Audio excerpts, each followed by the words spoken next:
Hey, Washington football fans. I'm back. Sorry I haven't made a video in the last week. I just had a birthday and had a bunch of different friends and family visiting throughout the week and but I'm back now and I think I got a pretty good video for you today. First off, let me talk a little bit about what Ron's been doing since he's been here. From a personnel standpoint.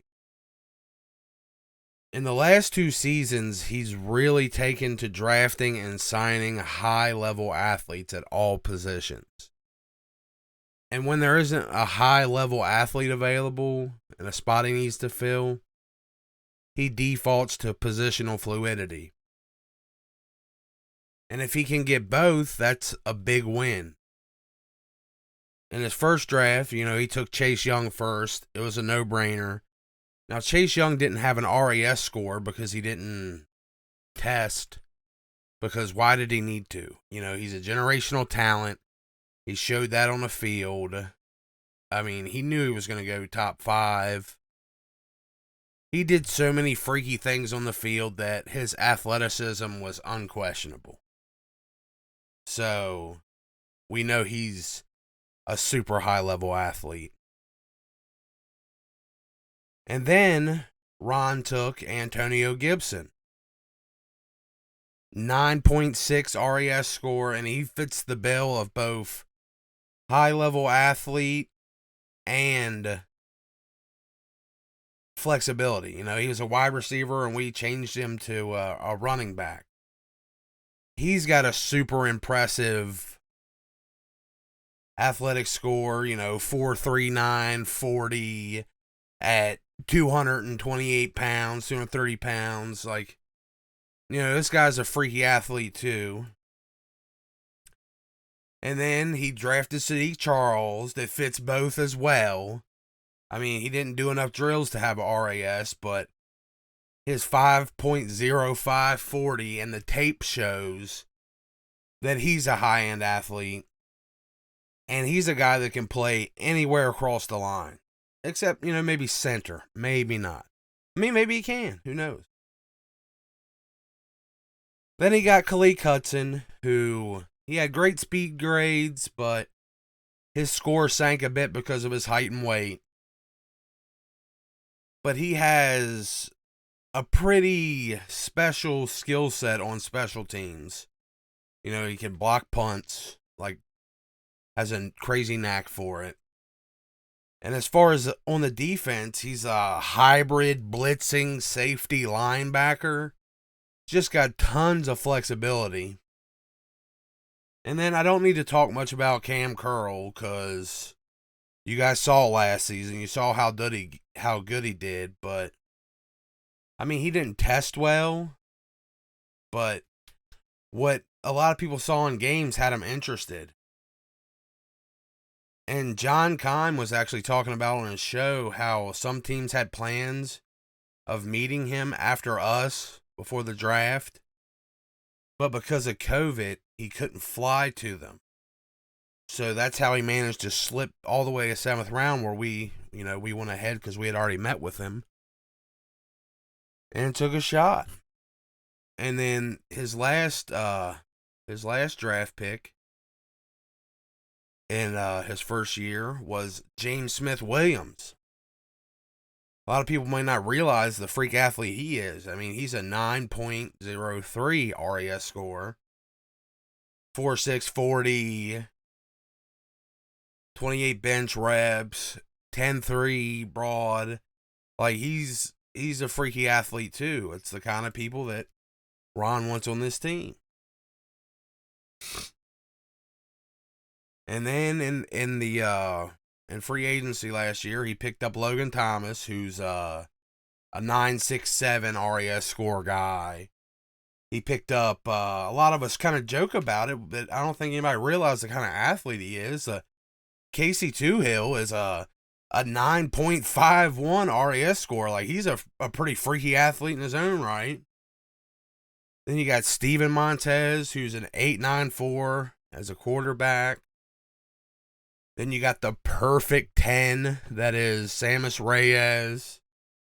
And just recently picked up Joe Walker, 6'2", 235-pound linebacker with a 9.33 RAS, runs a 4.6 40, 37.5-inch vert, and it didn't get any headlines. Everybody kind of was like, oh yeah, Washington signed this guy, but I'm like, man, this guy's a freak athlete. Now, there's been a ton of talk about this draft class, how it's super athletes all the way through, even down to the long snapper. So I'm not going to talk much about that, but Ron is definitely committing to the bit. Hell, the fact that he tried to start Apke last year, really shows that. We all kind of understand it, that Apke wasn't the best at safety, and he showed it. But this year, giving him a try at cornerback, a position he happens to be a perfect 10 RAS score at, by the way. If you change his position from safety to cornerback in the RAS calculator, he's a perfect 10, Apke is. And Ron just wasn't ready to give up on a player with all those physical gifts yet. So he's going to get, he got his try at cornerback. We're going to see how that works throughout training camp. So keeping with Ron's techniques for building this roster and getting it where it's going, and expanding on my video on Ben Hladek that was, seemed to be pretty popular. I'm looking at the fact that our defense has basically been, our base defense has been nickel, pretty much. I know we made some upgrades at linebacker. I don't know if that'll lead us to, shift to a more traditional 4-3. But with the way the league's trending towards more nickel, and Ron's emphasis on positional fluidity, and the blurring lines between safety and the linebacker position in the NFL today anyway, I think I found a bunch of lab-grown type athletes out there that could fit in, fill out, and be almost interchangeable, like an interchangeable group of guys behind our dominant front four. These are kind of forgotten men. Some have bounced around practice squads. Some got some limited play. I got a reclamation project on here that I'm really excited of the idea of. And some guys who just haven't had a chance, really. I mean, these guys some of them are coming from as far back as Joe Walker's draft class in 2016. So, there'll be a couple guys in here that you're like, oh man, he's kind of old at 28, but I digress. Let's check him out. No further ado, let's get into the guys. Now I'm going to keep with the theme of my Hladek video and go with another Canuck for my first guy here with Marc-Antoine Duquois. 6'2", 200 pounds, 9.95 RAS at cornerback. He's 26 years old. He plays corner in the CFL. He's Canadian. He played free safety in college where he had 3 interceptions in 8 games, one being an 85-yard house call. The Packers gave him a try in training camp and waived him in August, but then he signed with the Alouettes in the CFL to play cornerback. He's got great size. He's got amazing athleticism. And I'm kind of digging our cornerbacks right now, but man, 9.95 RAS score, 6'2", 200-pound corner. I'd really love, give this guy a call. I think, at the very least, bring him in, try him out. Then moving along here, we got Jason Thompson. from Utah, I believe. The school. I don't know where he's from originally, but he's from the school. Now he's 6'1", 210, the free safety. He has a 998 RAS score. Like, he's approaching perfect athletically. He had a 4.45 40, 39.5-inch vert. He is 27, and he's been on off-season rosters, quite a few of them. The Pats, the Eagles, the Bears, the Packers, the Seahawks. But this guy hasn't got any regular season games yet. He was a quarterback in college before he transferred to another school, to Utah, and changed position for them. His physical gifts combined with his quarterback experience, I think, could translate to some playmaking ability. Like, he displayed some in college, but man, recently we've seen a lot of former quarterbacks turn defenders, like Zaven Collins, who I loved in the draft, Jabril Cox, Chaz Surratt. All these guys that played linebacker were quarterbacks first. I think we could get a guy like Jason and put him, throw him in the mix with Cam and Landon, bring him closer up. And he's not quite big enough to be a linebacker, but like I said, these positions are all starting to blur. And, he's got the athleticism to play both safety roles. But his knowledge of the quarterback position puts him in line to make plays on the ball or the ball carrier.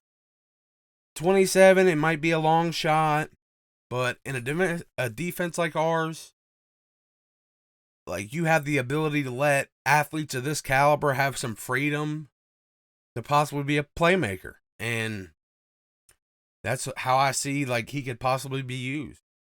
I mean, you look at a guy, 9.98 RAS score, man. Like, this guy should be on a field somewhere. Then next up, I got Montrell Meander, strong safety, 6'2", 215 pounds. 26 years old, 986 RAS. He had a 4.42 40, a 37.5-inch vert. The Browns signed him undrafted. The Raiders scooped him off that practice squad and signed him, but then they waived him. The Jets claimed him and then waived him, and the Browns snapped him back. Now he's currently on a futures contract, but that's likely going to end here at the end. Like, they end at, at roster cuts. Like, after you get them down, you got to, like, these guys, you got to either sign them to your practice squad or sign them to your team. Like, that contract ends. So he's either going to go back to the practice squad, or we can snatch him there and give him a shot, or sign him to the team, whatever. Watching his film, he showed great anticipation. He took good angles. He's got good reaction time. He's got a really nice change of direction. He's got good instincts to go along with, all this great athleticism. And in college, he made a lot of plays. He's a guy that could be, maybe even just as a depth piece. Having a guy like this as a backup would be crazy, but, mix him in there with Forrest and Curl and Landon. It makes it easier, maybe to let Landon go if you got all these freaks of nature stacked up behind him. Like, he's a guy that looks like he could slide right into what Landon does, too, by the way. Like, that box safety kind of thing. Playing more of the run. Like, he looks like he could fill that easy. And he'd be a fraction of the price. His athletic prowess has greatly exceeded what he's done on the field. And, man, I think he could thrive in our system. Just a guy that, it wouldn't hurt. Would not hurt. Then we have Jacques Bryant. I believe that, or Jacques Bryant. free safety, 5'11", 206 pounds, 9.12 RAS, 4.42 40, 41-inch vert. He's 26 years old. Now, his RAS score gets knocks from being 5'11 at free safety, but I think 5'11 is perfectly fine at free safety, especially with all these other great physical traits he has. He had a brief stint with the Chiefs on their practice squad, but he was waived. He showed pretty nice coverage abilities in college. He showed a good ability to read quarterbacks and make breaks on the ball for pass breakups and interceptions. Definitely another guy with some untapped potential at 26. Maybe our team could be the one to get it out of him. Just another guy I'd like for us to have a look at. Then here we got this guy. This kind of disappoints me. Like Akil Blunt. Like this guy's 26. This is Mel Blunt's son. Like Hall of Fame corner Mel Blunt from the Steelers. His son was a 9.49 RAS score. He's 6'2". He runs a 6'2 and a half. He runs a he's 6'2 and a half, 245 pounds. He's got a 9.49 RAS score. I didn't mention my last player was a Jacques was a Florida A&M Rattler. This is the second guy in a row, Akil Blunt, that's a Florida A&M Rattler. Looks like they recruit some good athletes, but they have no eyes on them from the league. But this is Mel Blunt's son. He showed great instincts when he plays. He had good production. He did good in coverage. He looked like a good player. And with his athletic skills, like, I wonder why he wasn't, like, if he wasn't used in the right way. Now, I'm not, like, one for nepotism. Like, I don't think just because his dad's a Hall of Famer, he should get a job. But this guy's blessed with this great physical prowess. And the tape shows a pretty good player. So I think, maybe his coaching wasn't great. Bring him in. Let Ron and Jack, work some wonders on him. Like, 6'2", 245. That's pretty decent for a modern linebacker size-wise. That's, pretty good. And just his attributes, man. I mean, that'd be a great story, too. 26 years old, Mel Blunt Jr. Mel Blunt's son finally gets a shot. I really like it. And here's my reclamation project right here. This is my, please, God, make it happen. Like, listen, I know this man is 27 years old, but please, God, make it happen. Obi Melifonwu, okay? His brother made big, he was a big deal. A lot of us, I know Rico over Street Scores, loved his brother in the draft. But Obi is 6'4", 225 pounds. He ran a 4.5 or 4.4 40. He had a 44-inch vertical. He's an athletic freak, and he's underperformed in other teams. They tried switching him from safety to corner. But look at this guy. Everything about him physically matches up way better at linebacker than in the secondary. His agility skills were kind of a knock at safety or corner. But at linebacker, they're damn near elite. Like if you can play competent corner, you're fucking elite at linebacker. Sorry for the language, but you're elite at linebacker at that point with the size. His RAS score actually lowers at linebacker because of his weight from a 9.89 to a 9.4, but his physical abilities are perfect for NFL linebacker. I don't know why the RAS score drops on a 224-pound man, but that was the biggest thing bringing his score down. We all know 220-pound linebackers are kind of the thing now. And he's a monster athlete that could perform with a bit of guidance from our coaching.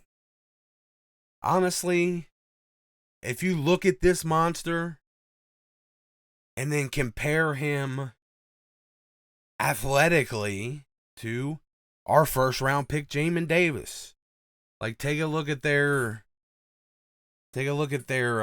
RAS scores here matched up, and it's like it's almost like looking in a mirror. Like they're both 6'3". Obi's actually a little taller. He's actually literally right at 6'4", whereas Jamin's 6'3" and a half-ish. I mean, sure, Jamin has 10 pounds on him and did a couple more bench reps, but Obi had 2 more inches on the vert for that little bit more explosion. He had 9 more inches on the broad. He was a flat 4.4 on the 40 instead of a 4.48 like Jamin's official time. Just edges him out with speed everywhere, and he at least tested in the agility drills, where Jamin did not. And then just look at their bodies matched up here. Like these guys, just imagine both of these monsters running around on our defense and at the linebacker position. Now, it happens to be a guy that I want to say Jack Del Rio actually drafted this guy his last year before he was fired. But he was injured. He didn't get to work with him before he got fired from the Raiders. So you reunite these guys, maybe Jack Del Rio can reignite Obi's career while putting a bit of a spark into our nicely developing linebacker group. I really think this guy's got linebacker written all over him, man. 6'4", 225 pounds with all that physicality. Come on, make it happen. Now this guy, this is a real long shot because he is the oldest one we'll be talking about today. And that's Brady Sheldon.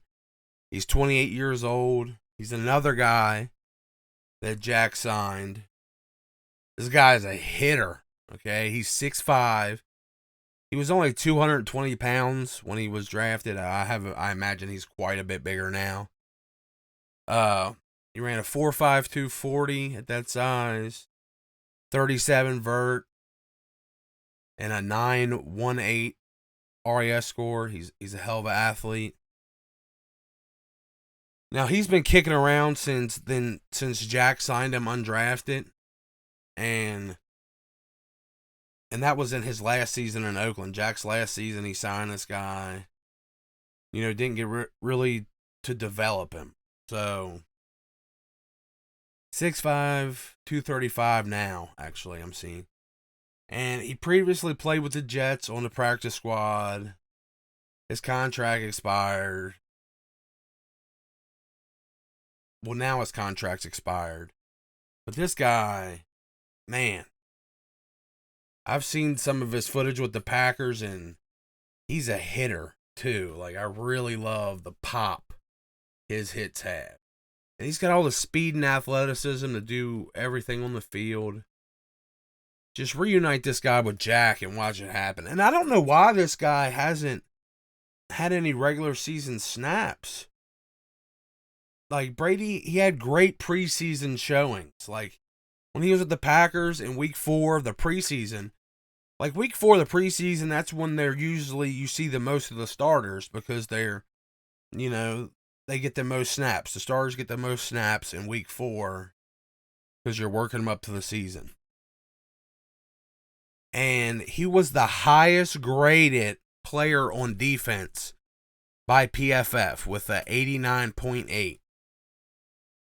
And he had a 90.8 coverage grade that was the highest all across the league out of the 48 linebackers that took more than 20 snaps. I don't know why he wasn't elevated, but bringing him back to Jack couldn't be a bad thing. And as of now, he's a free agent after his practice squad contract expired in January. So, those last two guys, please reunite him with Jack. Please. Then we got Alex Scarce. Not quite sure how to say his name. 6'3", 236 pounds, 9.49 RAS, 4'6", 140, 34.5-inch vertical, 4.25 shuttle, which is impressive. He's 27 years old. He went undrafted with Eric Wilson. Eric Wilson got signed. I don't think he did. But his shuttle, which is very important for linebacker, I believe, you know, the change in direction and everything. That actually, that's how he finished 1 point ahead of Eric Wilson, who we all know is a really good athlete for Minnesota, and unfortunately, I think he's now with Philly. But I like tall linebackers with quick change of direction. Like, I think it's great for coverage. Again, I just fall back to I want Ron and Jack to have as many slabs of marble as they can get to chisel into dominant defenders. And this guy fits the bill. I know he's 27, but 6'3", 236, 949. This guy could possibly be something, you know, pretty special. And like I said, just give him more chances at guys like this. And more lottery tickets. You got to get a win somewhere. Then after that, we got Brandon Leston. Now, this guy hasn't got a shot at all anywhere. And, well, I'm sorry. He worked out for the Titans and Chiefs when he came out in 27, but no one picked him up. He's 6'2". He was 216 pounds then. He ran a 4.49 40. He had a 37.5-inch vert, giving him a 9.25 RES score. I don't know why he hasn't made a team anywhere. If you watch the tape that's out there for him, kind of hard to find, but if you do find it, he looked great. And this is a guy that I think is like the ideal candidate for like that hybrid safety linebacker convert. I mean, he could use, you know, a little size, pick up a little weight, but his speed and elite change of direction and agility would be perfect in like a nickel safety position or like the coverage linebacker. I think he could fill either role nicely.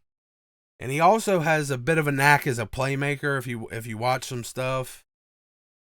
Like another guy I just wish the team would give a call. Brandon Leston. And this guy, this blows my mind. This next guy, it really just blows my mind. Kendall Donnerson. Okay? He had a 9.89 RAS. This man's 6'3", 250 pounds. Ran a 4.45 40. 40-inch vertical. He is only 25 years old. The Packers drafted him in 2018. Never put him on the field. Cut him at the end of the year. That they broke the bank when they brought in the Smith brothers. Our boy Preston Smith is Zadarius Smith from Baltimore. But he's been picked up and waived by the Raiders and the Bengals and most recently the Panthers. And they just waived him on the 26th, a couple days ago. So I just can't comprehend how this insane of an athlete doesn't get thrown on the field even in garbage time. Like, put him out there, see what you got, you know.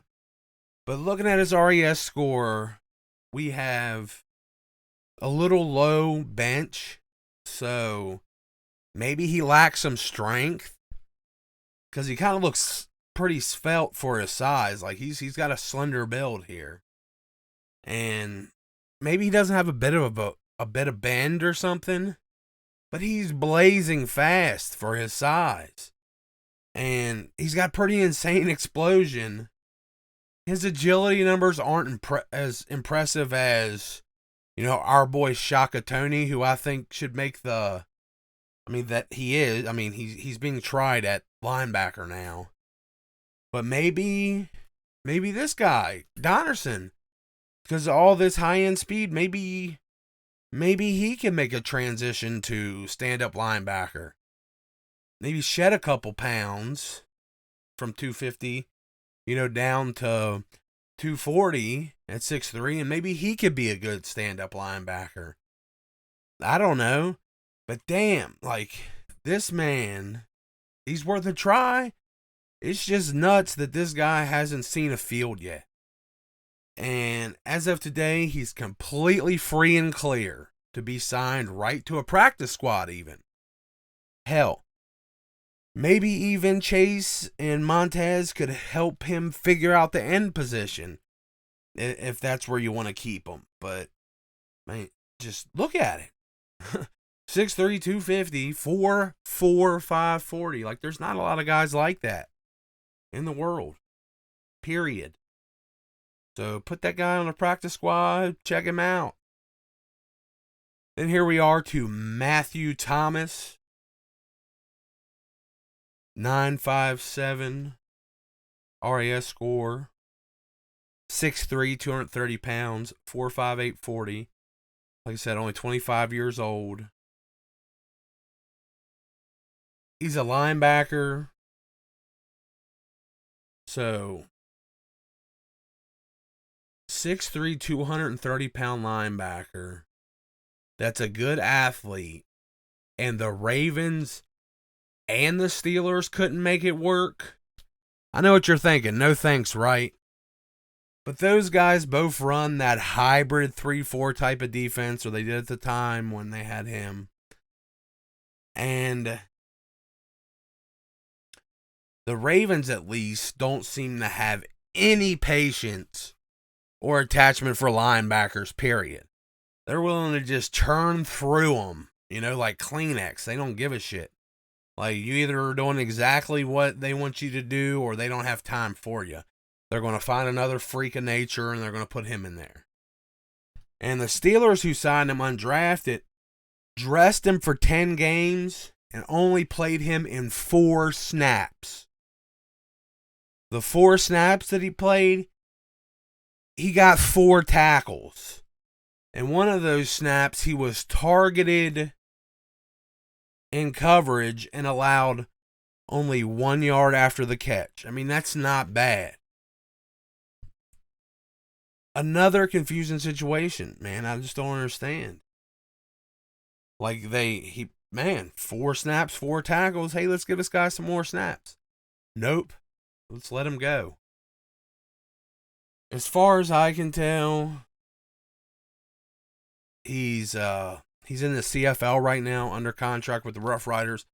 That doesn't matter.